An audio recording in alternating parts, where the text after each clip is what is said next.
आकाशवाणी भोपाल से प्रस्तुत हैं प्रादेशिक समाचार।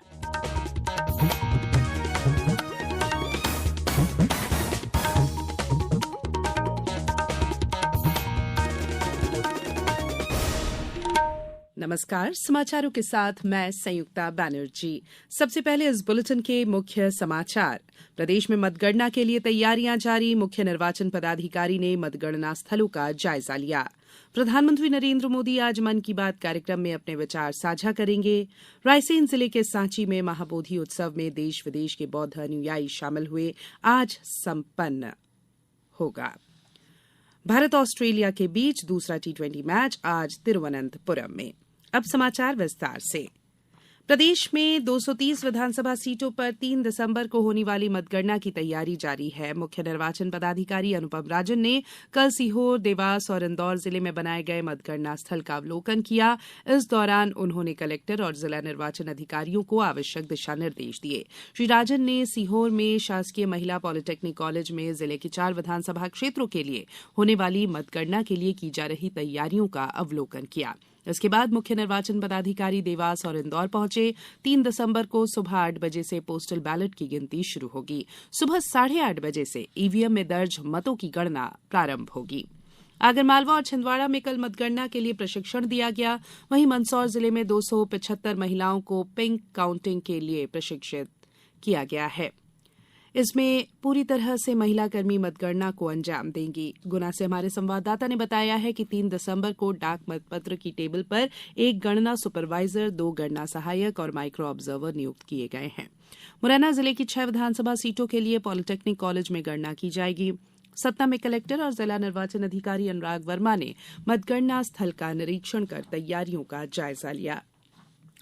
वहीं एक अन्य प्रदेश राजस्थान में विधानसभा चुनाव के लिए मतदान कुछ छिटपुट घटनाओं को छोड़कर शांतिपूर्ण तरीके से संपन्न हो गया। राज्य की कुल 200 सीटों में से 199 सीटों पर हुए मतदान में 74% से ज्यादा मतदान हुआ। हालांकि अभी अंतिम आंकड़े आने बाकी है।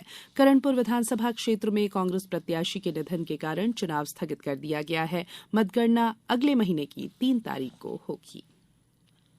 प्रधानमंत्री नरेंद्र मोदी आज सुबह 11 बजे आकाशवाणी पर मन की बात कार्यक्रम में देश विदेश के लोगों के साथ अपने विचार साझा करेंगे। ये मासिक रेडियो कार्यक्रम की 107वीं कड़ी होगी। ये कार्यक्रम आकाशवाणी और दूरदर्शन के समूचे नेटवर्क पर प्रसारित किया जाएगा और आकाशवाणी समाचार website, news on AIR mobile app और नरेंद्र मोदी मोबाइल ऐप पर भी उपलब्ध होगा।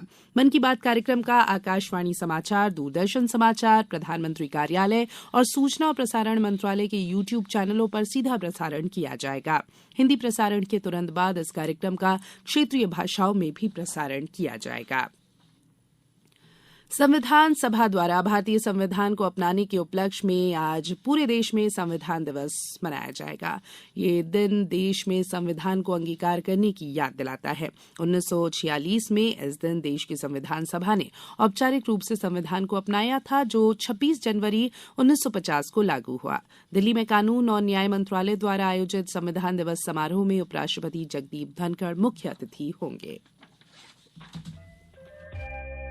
ये समाचार आप आकाशवाणी भोपाल से सुन रहे हैं। हमारे समाचारों को अब आप कभी भी और कहीं भी अपनी सुविधा के अनुसार सुन सकते हैं। ये समाचार बुलेटिन YouTube, ट्विटर और फेसबुक पर AIR न्यूज भोपाल पेज पर सुने जा सकते हैं। इसके अलावा आप हमारी वेबसाइट newsonair.com पर या AIR न्यूज ऐप पर भी समाचार सुन सकते हैं।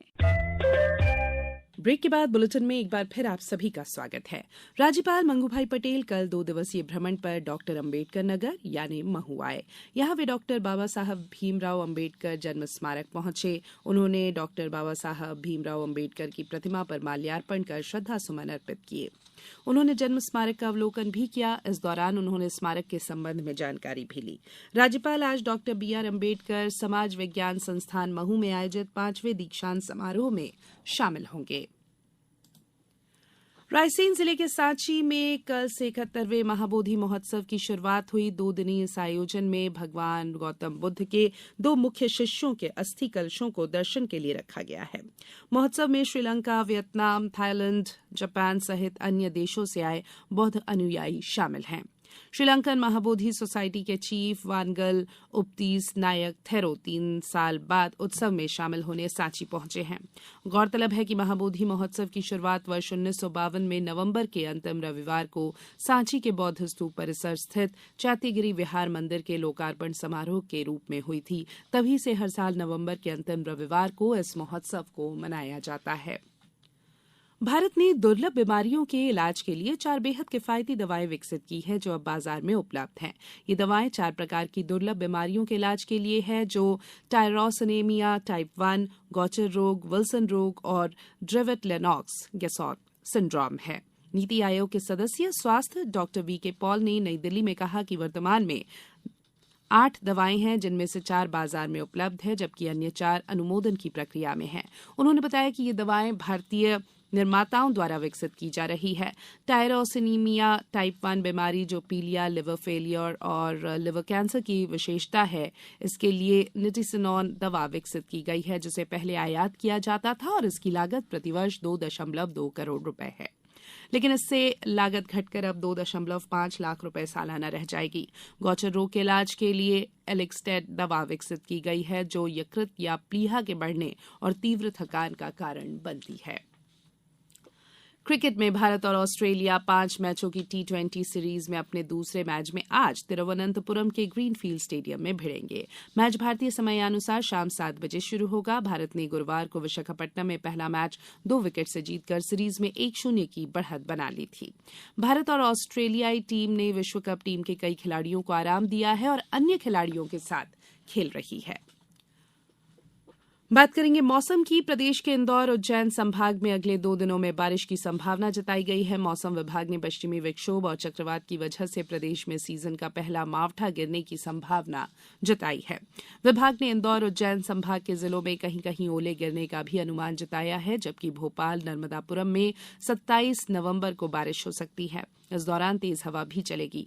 मौसम के बदलाव से ठंड बढ़ने की संभावना है।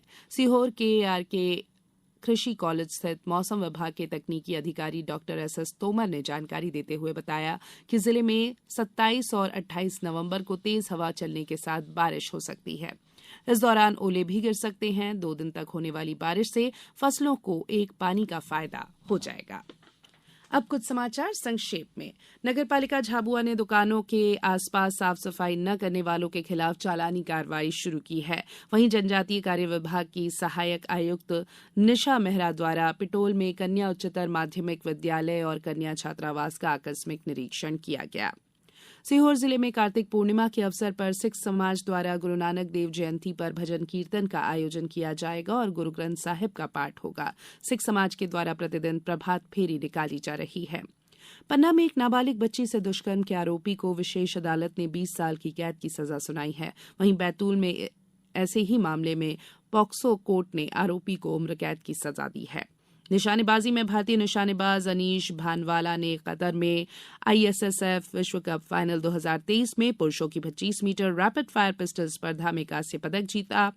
कटनी में 67वीं राज्य स्तरीय शालेय क्रिकेट प्रतियोगिता कल झिंझरी में शुरू हो गई और खरगोन जिले के बड़वाह थाना क्षेत्र में कल एक कार नहर में गिरने से उसमें सवार एक महिला और उसकी 3 वर्षीय पुत्री की मृत्यु हो गई। अंत में बुलेटिन के मुख्य समाचार एक बार फिर। प्रदेश में मतगणना के लिए तैयारियां जारी। मुख्य निर्वाचन पदाधिकारी ने मतगणना स्थलों का जायजा लिया। प्रधानमंत्री नरेंद्र मोदी आज मन की बात कार्यक्रम में अपने विचार साझा करेंगे। रायसेन जिले के सांची में महाबोधि उत्सव में देश विदेश के बौद्ध अनुयायी शामिल हुए, आज संपन्न होगा। भारत और ऑस्ट्रेलिया के बीच दूसरा T20 मैच आज तिरुवनंतपुरम में। बुलेटिन में फिलहाल इतना ही। इजाजत दीजिए। नमस्कार।